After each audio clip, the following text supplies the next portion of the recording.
بسم اللہ الرحمن الرحیم۔ محترم سامعین، آج ہم شاعری کی کچھ اصطلاحات دیکھیں گے۔ ترخیم کیا ہے؟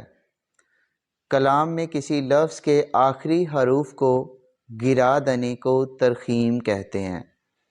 مثلا گواہ سے گواہ، جز سے جز۔ گواہ کا آپ دیکھ سکتے ہیں کہ ہاں ہٹا دینے سے یہ گواہ، اور جز کا واو ہٹا دیا گیا ہے تو یہ جز بن جائے گا۔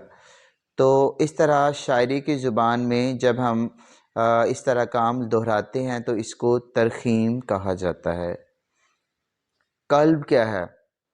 بعض لفظوں کے حروف کی ترتیب بدل دینے کو قلب کہتے ہیں۔ مثال ہے بات سے تاب، رام سے مار۔ اب اگر ہم بات کو دیکھیں تو جب اس کو الٹی سائیڈ سے لکھیں گے تو یہ ہمارے پاس لفظ بنے گا تاب۔ رام کو بھی جب ہم الٹی سائیڈ سے لکھیں گے تو یہ مار بن جائے گا۔ تو شاعری کی اصطلاحات میں سے یہ ایک اصطلاح ہے، اور شاعری کی زبان میں جب کوئی شاعر اس طرح کا عمل کرتا ہے تو اس کو ہم قلب کہتے ہیں۔ تخفیف، کسی لفظ میں سے ایک حرف کی آواز کو ہلکا کر دینا تخفیف کہلاتا ہے۔ مثلا شاد باش سے شاباش۔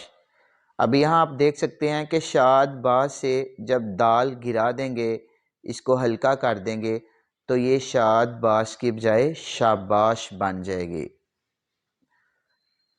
ابدال، ابدال کیا ہے؟ کسی لفظ کے حروف دوسرے حروف سے بدل دینا ابدال کہلاتا ہے۔ جیسے ٹھہرنا سے ٹھہرنا۔ اب یہاں ٹھہرنا کی ہے کو ہم نے یہ سے بدل دیا ہے، تو اس طرح کا عمل شاعری کی زبان میں ابدال کہلاتا ہے۔ اعراب ثلاثہ، ثلاثہ کا مطلب تین، تو شاعری کی زبان میں زبر زیر پیش کے مجموعہ کو اعراب ثلاثہ کہتے ہیں۔ یعنی جہاں بھی زبر زیر پیش آئے اس کے مجموعے کو ہم اعراب ثلاثہ کہیں گے۔ نقل، کسی لفظ کے کسی حرف کی حرکت ما بعد کو حرکت ما قبل کر دینے کو نقل کہتے ہیں۔ جیسے گلستان سے گلستان، نخلستان سے نخلستان۔ اب گل اور ستان کی لام اور سین جب ملے گی تو جو پہلی حرکت ہے وہ